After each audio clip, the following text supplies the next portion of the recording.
Hi friends, welcome. ఈరోజు మనం Sweden education గురించి మాట్లాడుకుందాం. మెయిన్గా ఈ వీడియోలో స్వీడన్లో ఎడ్యుకేషన్ ఎలా ఉంటుంది, స్వీడిష్ స్కూల్స్కి ఇంగ్లీష్ స్కూల్స్కి డిఫరెన్స్ ఏంటి, ఏది చూస్ చేసుకోవాలి, ఫీ స్ట్రక్చర్ ఎలా ఉంటుంది, అసలు ఫీజు ఉంటుందా లేదా, ఇంటర్మీడియట్లో ఎలాంటి సబ్జెక్ట్స్ చూస్ చేసుకోవచ్చు, ఆ సబ్జెక్ట్ చూసుకోవడం వల్ల యూనివర్సిటీ సీట్ రావడానికి ఎలా ఎఫెక్ట్ అవుతుంది, పిల్లల ఎడ్యుకేషన్లో పేరెంట్స్ రోల్ ఏంటి స్వీడన్లో, అలాంటి విషయాల గురించి మాట్లాడుకుందాం. స్వీడన్లో మెయిన్గా ఫస్ట్ లార్జెస్ట్ సిటీ వచ్చి స్టాక్హోమ్, సెకండ్ లార్జెస్ట్ సిటీ వచ్చి గోథెన్బర్గ్, థర్డ్ లార్జెస్ట్ సిటీ మాల్మో, అలాగా డిఫరెంట్ సిటీస్ ఉన్నాయి. సో మేము గోథెన్బర్గ్లో ఉన్నాం కాబట్టి మోస్ట్లీ ఈ వీడియోలో గోథెన్బర్గ్లో ఉన్న స్కూల్స్ గురించి ఇన్ఫర్మేషన్ గురించి చూద్దాం. మిగతా సిటీస్లో ఉండే స్కూల్స్ గురించి వేరే వీడియోలో కవర్ చేద్దాం. స్వీడన్లో 3 టైప్స్ ఆఫ్ స్కూల్స్ ఉంటాయి: Swedish schools, English schools and bilingual. Bilingual అంటే హాఫ్ సబ్జెక్ట్స్ స్వీడిష్లో ఉంటాయి, హాఫ్ ఇంగ్లీష్లో ఉంటాయి. మనకు ఫ్రెంచ్, జర్మన్ అవి కూడా ఉంటాయి, బట్ వాటి గురించి వేరే వీడియోలో చూద్దాం. ఓకే, ఈరోజు మాత్రం Swedish schools, English schools, bilingual schools వాటి గురించి చూద్దాం. స్వీడన్లో ఫీ స్ట్రక్చర్ ఎలా ఉంటుందో చూద్దాం. స్వీడిష్ స్కూల్స్ కంప్లీట్లీ ఫ్రీ ఉంటాయి, ఎలాంటి ఫీజు ఉండదు. ఇంగ్లీష్ స్కూల్స్కి వచ్చేసరికి గోథెన్బర్గ్లో చూసుకుంటే ఐఎస్జిఆర్ అని ఉంది స్కూల్.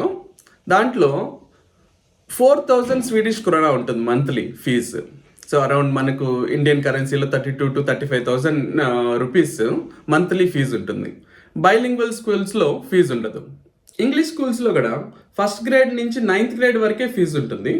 10th గ్రేడ్ నుంచి ఫర్దర్ స్టడీస్కి ఫీజు ఉండదు. ఇక్కడ క్యాచ్ ఏంటంటే బైలింగ్వల్ స్కూల్స్లో అడ్మిషన్ దొరకడం చాలా కష్టం. అక్కడ క్యూ సిస్టమ్ ఉంటుంది. మనం అడ్మిషన్ కావాలంటే ఆ క్యూలో రిజిస్టర్ చేసుకోవాలి. క్యూలో రిజిస్టర్ చేసుకున్న తర్వాత మినిమం 3 to 4 years పడుతుంది అడ్మిషన్ రావడానికి. కాబట్టి మనం బైలింగ్వల్ స్కూల్స్ చూస్ చేసుకోవాలనుకుంటే మీరు స్వీడన్కి వస్తే వెంటనే అక్కడ క్యూ సిస్టంలో రిజిస్టర్ చేసుకోండి. దానివల్ల మనకు తొందరగా సీట్ వచ్చే ఛాన్స్ ఉంటుంది. ఇక్కడ స్కూల్స్లో ఏదర్ స్వీడిష్ కానీ, ఇంగ్లీష్ కానీ, బైలింగ్వల్ కానీ మధ్యాహ్నం ఫుడ్ ఫ్రీ ఉంటుంది. మంచి హైజీన్ ఫుడ్ ప్రొవైడ్ చేస్తారు. బట్ మన ఇండియన్ పిల్లలతో ప్రాబ్లం ఏంటంటే వచ్చిన కొత్తల్లో ఆ ఫుడ్ వాళ్ళకి అంత నచ్చకపోవచ్చు. మా పిల్లలకైతే చాలా సంవత్సరాలు పట్టింది అక్కడ ఫుడ్ తినడానికి, అంటే ఇష్టంగా తినడానికి. మధ్యాహ్నం ఉండే వాటిని బ్యాంబా అంటారు ఇక్కడ. బ్యాంబాలో వెళ్ళి పిల్లలు అన్ని వాళ్ళే సర్వ్ చేసుకొని తినచ్చు. బట్ మన ఇండియన్ పిల్లలతో కొంచెం కష్టం స్టార్టింగ్లో అడ్జస్ట్ అవ్వడం. కాబట్టి మీరు ఇక్కడికి వస్తే, స్వీడన్కి వస్తే స్టార్టింగ్లో కొంచెం ఫుడ్ పెట్టి పంపించడం మంచిది పిల్లలకి. ఇంకోటి ఏంటంటే బ్యాంబాలో మన బాక్స్ తీసుకెళ్ళి అక్కడ కూర్చొని తినడానికి కుదరదు. మళ్ళీ బయట ఎక్కడన్నా కూర్చొని తినేయాలన్నమాట. ఇది ఒకసారి గుర్తుపెట్టుకోండి. స్వీడన్ ఎడ్యుకేషన్ స్ట్రక్చర్ గురించి చూస్తే ఇక్కడ ఫస్ట్ గ్రేడ్ నుంచి 5th గ్రేడ్ వరకు అంత స్ట్రెస్ ఉండదన్నమాట. వాళ్ళు మోర్ ఆఫ్ ప్రాక్టికల్ థింగ్స్ మీద ఫోకస్ చేస్తారు, అంటే బేసిక్స్ మీద ఫోకస్ చేస్తారనమాట. ఫస్ట్ నుంచి 5th గ్రేడ్ వరకు ఏదో స్వీడిష్ కానీ, ఇంగ్లీష్ కానీ, బైలింగ్వల్ ఏ స్ట్రీమ్ మీరు చూస్ చేసుకున్నా ఫస్ట్ నుంచి 5th గ్రేడ్ వరకు అంత స్ట్రెస్ ఉండదు సబ్జెక్ట్స్ మీద, వాటి మీద. మోర్ ప్రాక్టికల్ నాలెడ్జ్ మీద ఫోకస్ ఉంటుంది.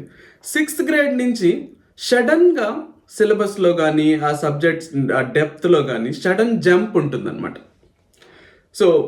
అప్పటి వరకు ఫస్ట్ నుంచి 5th వరకు బాగా ప్రిపేర్ చేస్తారు స్టూడెంట్స్ని. ఎలా చదవాలి, ఎలా ప్రాక్టికల్గా స్ట్రెస్ తీసుకోకుండా ఎలా ఫోకస్ చేయాలి, ఇంట్రెస్టెడ్ ఏ సబ్జెక్ట్స్ మీద వాళ్ళకి ఇంట్రెస్ట్ ఉంటుంది వాటన్నిటి మీద ఫోకస్ చేస్తారనమాట. ఫస్ట్ నుంచి 5th వరకు. 6th గ్రేడ్ నుంచి ఏంటంటే సబ్జెక్ట్ సిలబస్లో డైరెక్ట్ జంప్ ఉంటుంది. ఇంకోటి ఏంటంటే మనం ఇంగ్లీష్ చూస్ చేసుకుంటే ఐబీ సిలబస్ని ఫాలో అవుతారు.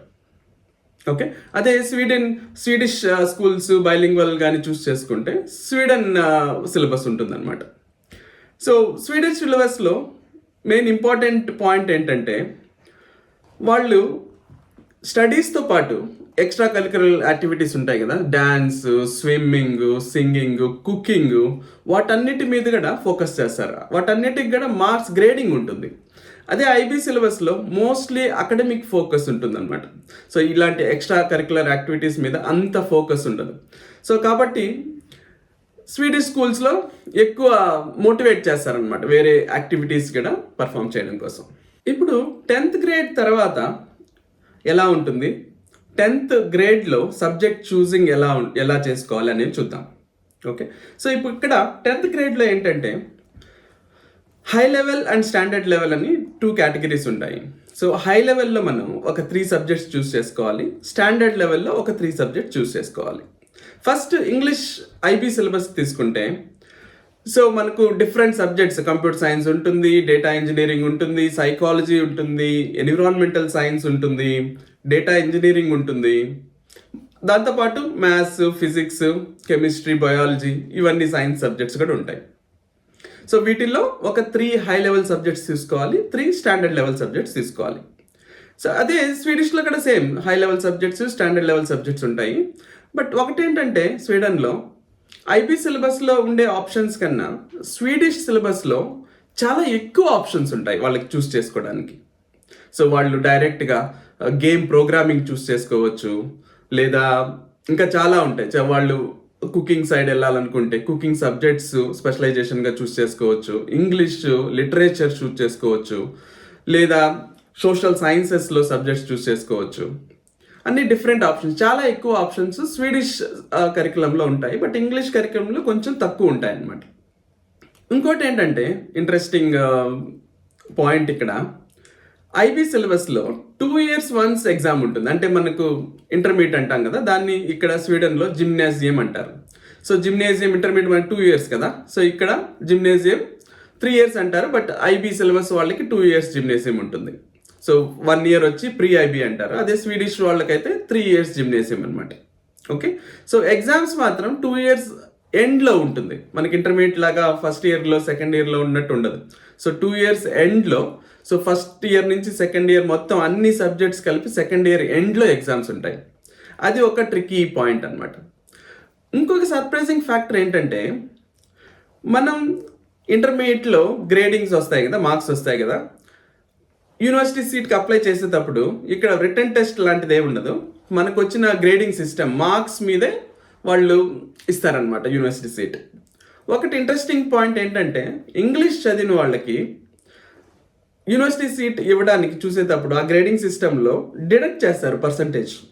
నా దగ్గర ఒక డాక్యుమెంట్ ఉంది, మీలో ఎవరికన్నా ఇంట్రెస్ట్ ఉంటే నేను పంపిస్తాను, అది మీరు కామెంట్ చేయండి, నేను పంపిస్తాను. సో స్వీడిష్ వాళ్ళకి ఎలాంటి డిడక్షన్స్ ఉండవు. So for example Swedish curriculum వాళ్ళు ఇంగ్లీష్ చదివిన వాళ్ళు ఒకటేసారి అప్లై చేశారనుకోండి, వాళ్ళని గ్రేడింగ్ చూసేటప్పుడు ఇంగ్లీష్లో చదివిన వాళ్ళకి ఒక అరౌండ్ 20% ఆఫ్ మార్క్స్ తగ్గించి స్వీడిష్ కరికులంలో చదివిన వాళ్ళతో కంపేర్ చేస్తారు. అదొక బిట్ సర్ప్రైజింగ్ ఫ్యాక్టర్ ఇక్కడ. సో స్వీడిష్లో చదివిన వాళ్ళకి చాలా డిసడ్వాంటేజ్. మనకు మంచి యూనివర్సిటీ సీట్, మంచి యూనివర్సిటీలో మంచి సబ్జెక్ట్స్తో యూనివర్సిటీ సీట్ రావాలంటే మంచి గ్రేడింగ్ రావాలన్నమాట ఇంగ్లీష్లో. అదే స్వీడిష్ వాళ్ళకి ఎలాంటి డిడక్షన్స్ ఉండవు. అదొక సర్ప్రైజింగ్ ఫ్యాక్టర్, అది మీరు గుర్తుపెట్టుకోవాలి. సో ఈ స్కూల్స్ చూస్ చేసుకోవడానికి మీరు లాంగ్ టర్మ్ స్వీడన్లో ఉండాలనుకుంటే ఇది చాలా ఇంపార్టెంట్ పాయింట్. మీరు స్వీడన్లో యూనివర్సిటీ బ్యాచిలర్స్, మాస్టర్స్ గురించి తర్వాత చూద్దాం, బ్యాచిలర్స్లో మంచి సీట్ రావాలనుకుంటే ఏ స్కూల్స్ చూస్ చేసుకోవాలనేది మీకు స్టార్టింగ్ నుంచి ప్లానింగ్ ఉండాలన్నమాట.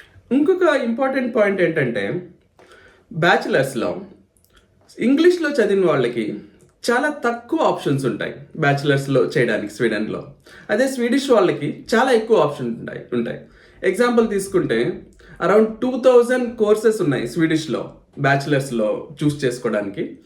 సో అవుట్ ఆఫ్ 2000 కోర్సెస్ ఏవైనా వాళ్ళు చూస్ చేసుకోవచ్చు, డిపెండ్స్ ఆన్ ఇంట్రెస్ట్. అదే ఇంగ్లీష్ చదివిన వాళ్ళకి అరౌండ్ 20 ఉంటాయి. ఎగ్జాంపుల్ చెప్తున్నాను. సో అరౌండ్ 20 ఆప్షన్స్ ఉంటాయి, వాటిల్లోనే వాళ్ళు చూస్ చేసుకోవాలి. సో చూడండి ఎంత డిఫరెన్స్, 2000 ఆప్షన్స్కి 20 ఆప్షన్స్కి. సో కాబట్టి బ్యాచిలర్స్ ఇంగ్లీష్ చదివిన వాళ్ళు బ్యాచిలర్స్ స్వీడన్లో చేయాలంటే చాలా ట్రికీ అనమాట. అంటే మంచి గ్రేడ్ తెచ్చుకొని తీసుకుంటే మనకు మంచి యూనివర్సిటీలో సీట్ వచ్చే ఛాన్స్ ఉంటుంది. సో గ్రేడింగ్ తక్కువ వస్తే ఇందాక చెప్పుకున్నట్టు పర్సంటేజ్ తగ్గుతుంది. సో స్వీడన్ ఆప్షన్స్ తక్కువ, ఆ ఆప్షన్స్కి స్వీడిష్ చదివిన వాళ్ళు కాంపిటీషన్గా వస్తే మనకు మంచి గ్రేడింగ్ లేకపోతే ఆ సీట్ కూడా రాదు. సో కాబట్టి ఇంగ్లీష్ చూస్ చేసుకునేటప్పుడు చాలా జాగ్రత్తగా చూసి బాగా చదివి మంచి గ్రేడ్ తెచ్చుకునేటట్టు చూడాలి. ఇంకొక విషయం ఏంటంటే, మెయిన్గా పేరెంట్స్కి స్వీడన్ ఎక్కువ ఇండిపెండెంట్ లెర్నింగ్కి ప్రిఫరెన్స్ ఇస్తుంది అనమాట. సో మనకి ఇండియాలో మీకు తెలిసిందే మన పేరెంట్స్ ఇన్వాల్వ్మెంట్ ఎంత ఉంటుంది చిల్డ్రన్స్ ఎడ్యుకేషన్లో. సో ఇక్కడ ఏంటంటే మోర్ ఆఫ్ వాళ్ళు ఇండిపెండెంట్ లెర్నింగ్కే ప్రిఫరెన్స్ ఇస్తారు. So for example development talks ఉంటాయి కదా, సో డెవలప్మెంట్ టాక్స్లో కూడా పేరెంట్స్తో ఏం ఎక్కువ మాట్లాడేదే ఉండదు, స్టూడెంట్స్ని అడుగుతారు మీకు ఎలా ఉంది, ఏమన్నా సబ్జెక్ట్స్లో ఏమన్నా హెల్ప్ కావాలా, సో ఎలా ఇంప్రూవ్ చేసుకోవాలి, మెయిన్గా మొత్తం స్టూడెంట్స్తోనే ఇంటరాక్షన్ ఉంటుంది. అట్లీస్ట్ 9th గ్రేడ్ వరకు అట్లీస్ట్ పేరెంట్స్ ఇంటరాక్షన్ కొంచెం ఉన్నా 10th గ్రేడ్ నుంచి అసలు యాక్చువల్గా వాళ్ళు మనకు ఇన్ఫార్మ్ చేయడం కూడా చేయరు, ఎక్కువ స్టూడెంట్స్కే చెప్తారంతా. స్టూడెంట్స్ మనకు చెప్తేనే తెలియాలి ఏదైనా. సో స్కూల్లో ఏం జరుగుతుంది, ఏమైనా ఎగ్జామ్స్ గ్రేడింగ్స్ వచ్చాయా లేదా, అవన్నీ అట్లీస్ట్ 9th గ్రేడ్ వరకు వాళ్ళు పబ్లిష్ చేస్తూ ఉంటారు పేరెంట్స్కి. బట్ 10th గ్రేడ్ స్టార్ట్ అయిన తర్వాత నుంచి అసలు ఆ ఇన్ఫర్మేషన్ కూడా ఇవ్వరు. సో కాబట్టి మోస్ట్లీ ఇండిపెండెంట్ లెర్నింగ్కి ప్రిఫరెన్స్ ఇస్తారనమాట. స్టూడెంట్సే వాళ్ళకి ఏ టాపిక్స్ ఇంట్రెస్ట్ ఏంటి చూస్ చేసుకోవాలి, ఎలా చదవాలి, ఎలా టైం టేబుల్ సెట్ చేసుకోవాలి, అంతా ప్రిఫరెన్స్ వాళ్ళకే ఇచ్చేస్తారు. సో స్టడీస్లో కూడా స్కూల్స్ క్లాసెస్లో కూడా మన ఇండియా లాగా ఉండదు. వాళ్ళు ఏంటంటే ఒక సబ్జెక్ట్ గురించి చెప్పి అక్కడ చెప్పి వదిలేస్తారు అంతే. సో వాళ్ళు ఎలా నేర్చుకుంటున్నారు, వాళ్ళకి ఏమన్నా డౌట్స్ ఉన్నాయా ఏంటనేది స్టూడెంట్స్ వెళ్ళి అడగాల్సిందే, కానీ టీచర్స్ ఎక్కువ ఫోకస్ పెట్టి స్టూడెంట్స్ ఎలా చదువుతున్నారు ఏంటనేది చూడడం చాలా తక్కువ ఉంటుంది అనమాట మన ఇండియన్ ఎడ్యుకేషన్ సిస్టమ్తో పోల్చుకుంటే. ఓకే, సో కాబట్టి ఇదొక ఇంపార్టెంట్ నోట్ అనమాట పేరెంట్స్కి. సో నా కంక్లూజన్ ఏంటంటే, మీరు స్వీడన్లో ఎక్కువ ఇయర్స్ స్టే చేయాలి, ఇక్కడే ఉండాలి అనుకుంటే, అండ్ మీ పిల్లలు మీరు ఇక్కడ స్వీడన్కి వచ్చినప్పుడు 2nd గ్రేడ్ ఆర్ 3rd గ్రేడ్లో ఉంటే ఇమ్మీడియట్గా స్వీడిష్ స్కూల్స్లో జాయిన్ చేసేసేయండి. ఓకే, సో స్వీడిష్ స్కూల్స్ చాలా much better than English schools ఇక్కడ గొతెన్బర్గ్లో అట్లీస్ట్. ఏంటి నా కంక్లూషన్ అనమాట అది.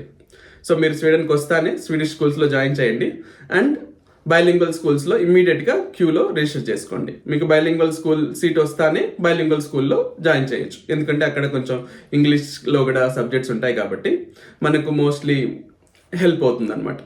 సో అదొకటి, మీరు వస్తానే చేయాల్సింది బైలింగ్వల్ స్కూల్స్లో రిజిస్టర్ చేసుకోవడం, స్వీడిష్ స్కూల్స్లో జాయిన్ చేయడం. నేను ఇంగ్లీష్ స్కూల్స్ ఎందుకు సజెస్ట్ చేయడం లేదంటే, మీరు పిల్లలు వెరీ ఎర్లీ స్టేజెస్లో కానీ ఉంటే తర్వాత యూనివర్సిటీ సీట్స్ కానీ మనం ఇందాక చెప్పుకున్నట్టు తర్వాత యూనివర్సిటీ సీట్స్లో కానీ ఆ సెలెక్షన్ ప్రాసెస్లో కానీ అన్నీ చాలా డిసడ్వాంటేజెస్ ఉన్నాయి ఇంగ్లీష్లో చదవడం వల్ల. అదే మీ పిల్లలు ఆల్రెడీ స్వీడన్కి వచ్చేటప్పుడే 5th గ్రేడ్ 6th గ్రేడ్లో ఉంటే సో మనకు వేరే ఆప్షన్ ఉండదు కదా, డైరెక్ట్గా ఇంగ్లీష్లోనే జాయిన్ చేయాలి. సో అలా కాకుండా మీ పిల్లలు ఎర్లీ స్టేజెస్లో ఉంటే 2nd grade 3rd grade or maybe until 4th grade 5th grade వరకు కూడా, సో 5th గ్రేడ్ లోపల ఉంటే మీరు వస్తానే స్వీడిష్ స్కూల్స్లో జాయిన్ చేసి, ఇనీషియల్గా కష్టం అవుతుంది ఫర్ షూర్, పిల్లలకి కూడా కష్టం అవుతుంది, వేరే లాంగ్వేజ్ కదా, బట్ ఇక్కడ టీచర్స్ సపోర్టివ్గా ఉంటారు. సో ఇది ఎక్స్పర్ట్స్కి అందరికీ సో వాళ్ళు చాలా సపోర్ట్ చేస్తారనమాట. స్వీడిష్లో ఉన్న సబ్జెక్ట్స్ కూడా కొంచెం ఇంగ్లీష్లో టీచ్ చేయడం అలాంటివన్నీ చేస్తారు. సో మంచి సపోర్ట్ ఉంటుంది. అదే ఇంగ్లీష్ స్కూల్ డైరెక్ట్లో జాయిన్ చేసామనుకోండి, వాళ్ళు తర్వాత కష్టపడతారనమాట, అప్పుడు ఈజీగా అనిపిస్తుంది. బట్ మీకు లాంగ్ టర్మ్ స్టే ఉంటే అప్పుడే స్వీడిష్ స్కూల్లో వెళ్ళండి. లేదు మీరు జస్ట్ 2 years విజిబిలిటీ ఉంది, సో 2 years తర్వాత ఉంటామో లేదా అన్నప్పుడు ఇంకా వేరే ఆప్షన్ లేదు, ఇంగ్లీష్లోనే జాయిన్ చేస్తాం. ఈ వీడియో మీరు ఎవరన్నా ఇక్కడ వరకు ఎండ్ వరకు చూసి మీకు నచ్చినట్లయితే లైక్ చేయండి. మీకు ఏమైనా అడిషనల్ ఏమైనా ఇన్ఫర్మేషన్ కావాలనుకుంటే కామెంట్ చేయండి. సో నిందా చెప్పినట్టు నా దగ్గర కొన్ని డాక్యుమెంట్స్ ఉన్నాయి. సో మీరు ఈ వీడియో ఇక్కడ వరకు చూసి మీకు ఇంట్రెస్టింగ్గా అనిపించి మీకు అలాంటి డాక్యుమెంట్ కావాలనుకుంటే కామెంట్ చేయండి, ఫర్ షూర్ నేను మీకు సెండ్ చేస్తాను. హోప్ ఈ వీడియో మీకు నచ్చింది అనుకుంటున్నాను. See you in the next video. Bye.